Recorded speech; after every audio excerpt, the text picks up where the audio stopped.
Adulting is the subtle art of always knowing what you're doing, for the even subtler art of pretending that you know what you're doing.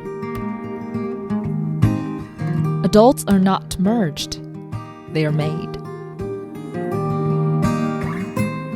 Sometimes being an adult means taking a day off from being an adult.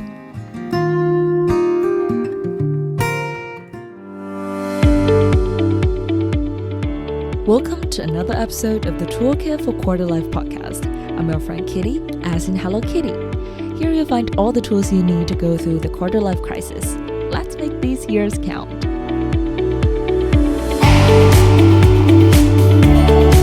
When do you feel you've become an adult? The night you turn 18? The time you figure out how to pay all your bills? Or the moment you manage to hide your emotions? I went to a pie chart and a time management course. It has a very big slice labeled as adulting. At that time I thought, why is this taking up so much of my day? I didn't even have that slice of the chart before when I was in school or say even uni. But then it clicked. Adulting isn't just a task. It's a must-do part of our lives. But it's not just about that. Adults do all the necessary things, but they also put their hard-earned time into doing things that they love. Adulting is the subtle art of always knowing what you're doing, for the even subtle art of pretending that you know what you're doing. Adults are not merged. Adults are made. And the formula for adulthood is really something like you plus short-term pain equals long-term gain. So in today's episode, let's talk about a few things that make us better at the whole adulting game. Number 1, let's start with communication. Yep. The first thing is not about bills, meals, or cleaning up. It's about communication. Did you know that we humans don't quite match up most of the time? In fact, according to science, normal human beings are out of sync about 70% of the time, even in our most intimate relationships, like with our parents or with our romantic partners or our best friends. A buddy of mine also once said 80% of the problems in our lives are caused by poor communication, which I agree with completely. The road to adulting is paved with many awkward silences. There will be countless occasions in your grown-up life when you have to make conversations with near or complete strangers. In new jobs, meetings with in-laws, going to hairdresser or the dentist, which is one of the scariest thing I could ever imagine doing alone. Do you know how to be a good listener in all these situations?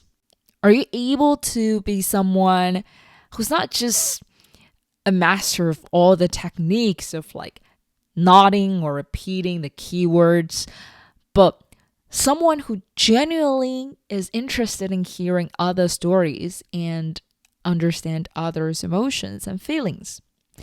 A friend shared with me recently, just because I compliment others constantly doesn't mean these people can belittle me. That really hit me because she was such a good friend, such a considerate, caring, and supportive friend. I can't really imagine with all her kind of warmth towards other people. That is what she got back. So we all have those friends who use us to boost their ego or somehow make every story about themselves. In my world, that's definitely a no. Also, do you know what not to talk about? There is a mind-sweeping principle. Save the politics, religion, sex, and tragedy for besties and stick with discussing last year's holiday with your new boss or your partner's lovely grand. Do you know how to have a disagreement with a friend? Lately, I've been reading a book called The Power of Discord.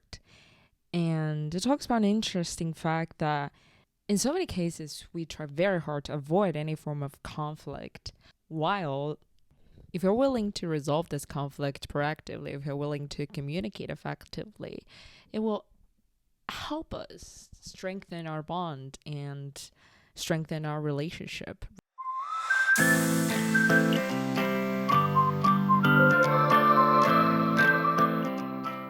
move on to the next thing, our body. Surprise! Enter into adulthood means you are in charge of what you eat for the rest of your life now. You're going to be deciding what meals to have 3 times a day, 385 days a year, which is over 1,000 times per year. No one can ever tell you what to eat, what to drink, and when to sleep.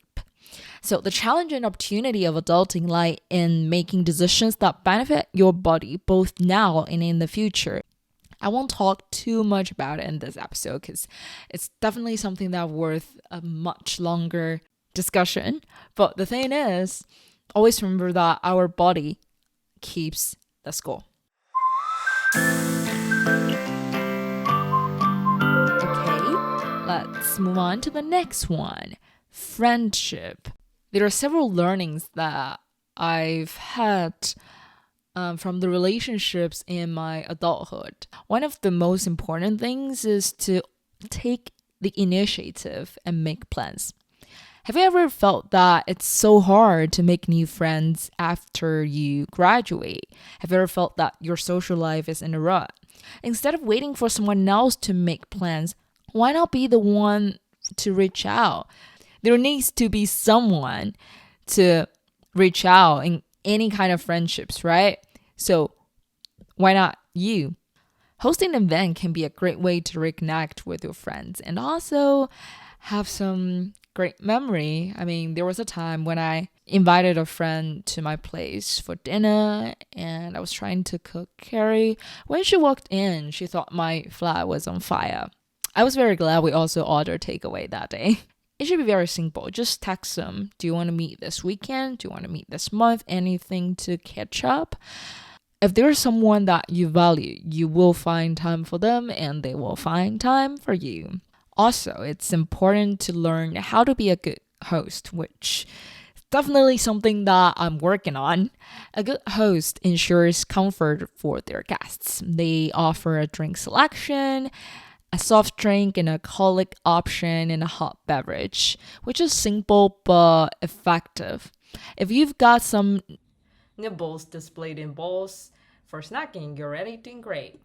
And remember, keeping an eye on empty glasses ensures everyone's well served.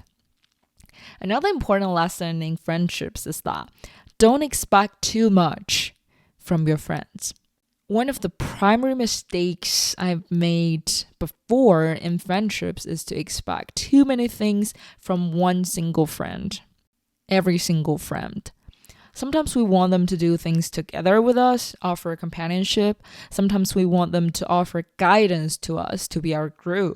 Sometimes we want them to be able to emphasize and fully understand us. A valuable insight I've come across is that if a friend fulfills just one of our core needs, they're already a perfect friend, a 100% good friend.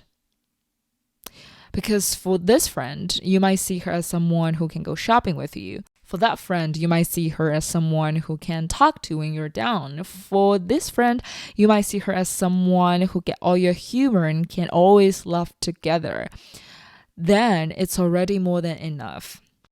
In friendships, don't rely too much on just one friend. Don't expect that friend to cater to all your needs. And it's really important to expand your friendship circle in your 20s because research shows that in our 20s, the quantity of our friends matters most, while in our 30s, the quality of our friends matters most.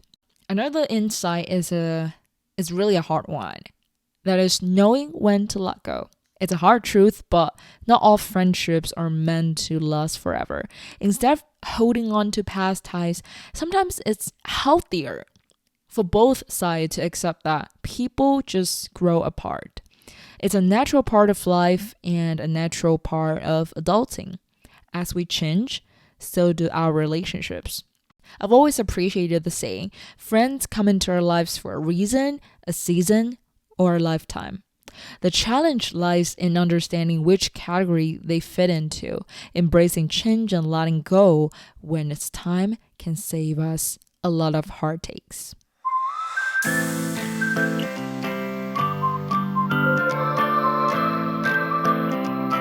just about friendships, about our relationship with others, but how about ourselves? The next thing is self-care. Sometimes being an adult means taking a day off from being an adult. Having a break helps you recharge your mental energy. It doesn't have to be an expensive spa or a fancy vacation. Whether your idea of a treat is ordering a takeaway when it's your turn to cook or binging a TV series one afternoon, do what you want from time to time and don't feel too guilty. Remember, taking care of yourself isn't a luxury. It's a necessity.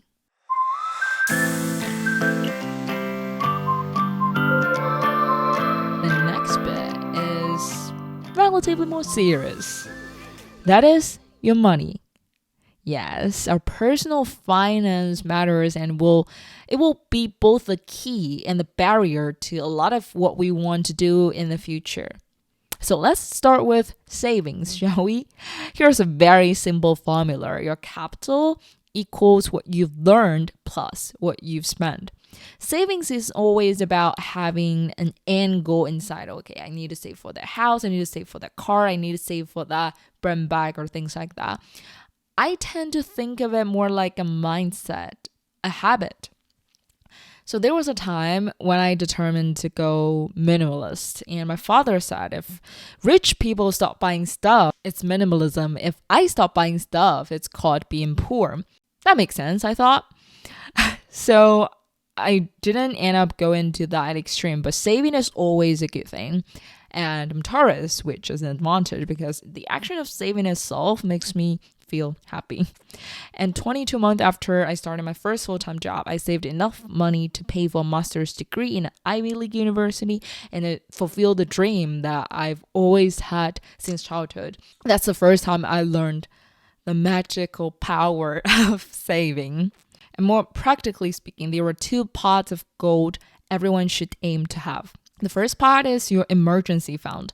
Ideally, you need to save for about £1,000 for it, for those unexpected curveballs life throws at you. And the second part is the fuck you money. Imagine a day when you just can't take your job anymore. This fund should cover 6 months of your usual lifestyle and also giving you the freedom to make decisions to quit without financial burdens and enough time to find a new one if you want to. A book that I would highly recommend that I believe everyone in our Quarterlife should have a read is The Psychology of Money. And one of the most fascinating points from that book is the author mentioned that he bought a house with full payment. He said it's the worst financial decision he has ever made in his life, but it's also the best money decision he has made because it remains debt-free, and the peace of mind that brought him was invaluable. So remember, in the financial world, one size doesn't fit all. It's deeply personal. I once took a finance course where our first task was to determine our personas, risk tolerance level, and all the subsequent financial decisions stem from there. My kind of hypothetical persona is someone really risk avoid. So most of the investment decisions made from that persona are all for these like low risk, also low return. The key takeaway here is when it comes to managing your money, try to be an proper adult who can stay on top of the personal finance. Really try to know yourself and never forget to prioritize your peace of mind. And there is also an interesting concept I learned from a personal finance course. It's called lifestyle inflation. So lifestyle inflation refers to a situation when individuals' income increases and their spending also increases accordingly. This often happens after some bigger events like graduation from college, a job promotion, or a significant salary raise. So even if, let's say, your salary raised by 20%, but if your expense also increased accordingly by 20%, then it's not that much of a difference. Lifestyle inflation can result in situations where people place great emphasis on acquisition of objects in order to achieve happiness. A course on Coursera on happiness show some research findings that what determines our happiness level in our life is not about the possessions. It's more about the experience. So if you ever want to spend money, which is totally fine, spend on those experiences. Make sure you spend on those experiences that would end. Even if it's just a meal. A meal ends, right? It will remains in your memory. You can also spend it something like a trip, because that trip ends. But if you spend it on a brand new house and a luxury bag, you will feel a rush of adrenaline in the first place, that's for sure. But that kind of happiness decrease or say fades away very quickly. When it comes to personal finance, there are always so many things to talk about and delve deeper into. So please let me know if you're interested in this topic on Instagram, and I'll make a separate episode on this topic if you're interested.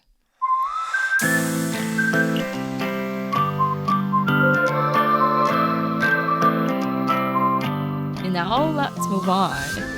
The sixth thing I want to talk about, and that's also something I've been looking into lately, is your space. So given how my flat looks now, I'm apparently not the best person to talk about keeping my place tidy.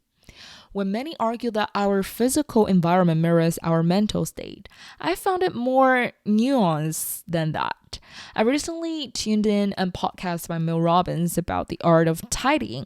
One insight stuck with me. Home maintenance isn't about constantly having a spotless space. It's about having a functional one. We don't sign up for not having any dirty dishes or laundry piled up in the room. We sign up for having clean dishes and clean laundries when we need them.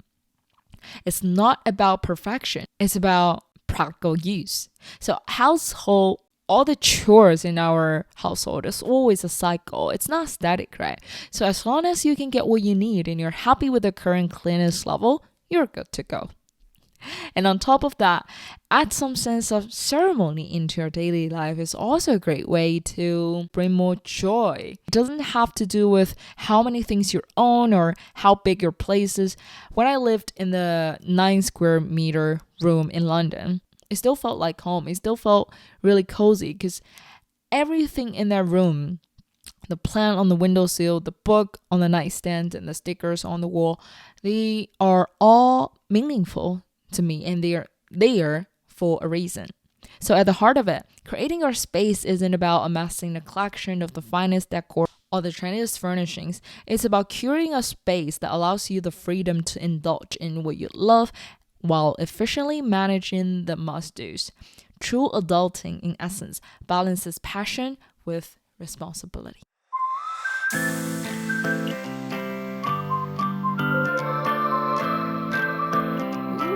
That's a lot. And it's time for our last point. Work/career. My colleagues always see me as a very career-oriented person, which I really appreciate because that's exactly the impression I want to leave on my colleagues. Overall, my career is my top priority at this stage of my life. Yet, the concept of work and its importance really varies immensely across individuals. For instance, a dear friend of mine once consulted a fortune teller in China. Yes, one of those really precise ones. And she was informed that her career would only take off in her 40s or even 50s.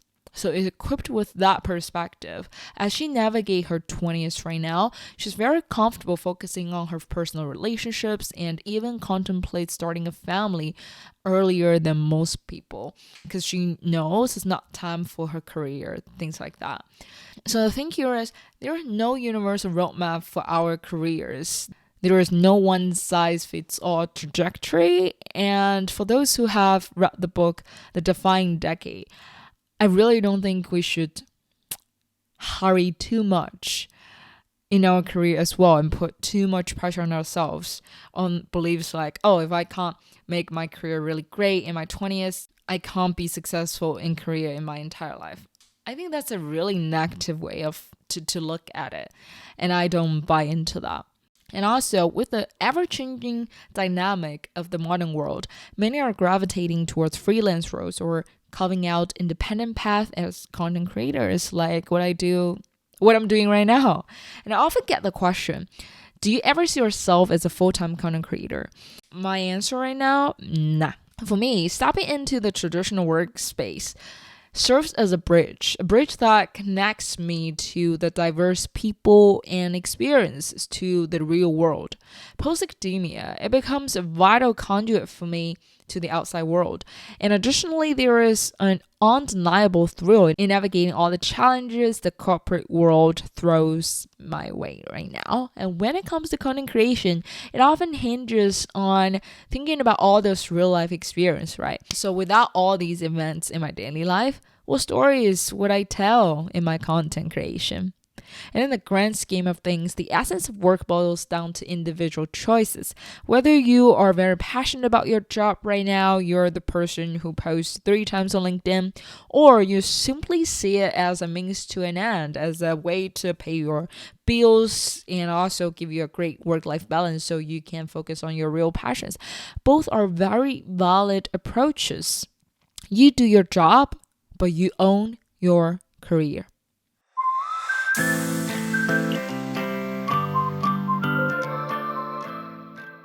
At the end of the day, when we become adults, this is all you. It is you who pay the bills. It is you who gets the groceries. It is you who remembers to call the friend or the dentist or the boss when you're sick with a flu. It's you who pays for the monthly Netflix subscription so that you have something comforting to watch while you're laying in bed all day. At the end of the day, adults are not merged. They are made. This is for today's episode of Toolkit for Quarterlife. You can find it on Apple Podcasts, Spotify, or wherever you listen to a podcast. You can also follow the channel on Instagram, Toolkit for Quarterlife. The link can be found in the show notes. If you like what you've been hearing so far, I encourage you to follow the show and leave a comment, please, which is really, really important for me. And tell me what you love about this episode, which is a favorite episode, or what you want to hear me talk about in the future. I'm your friend Kitty, as in Hello Kitty. Have a good rest of your day. See you in the next episode.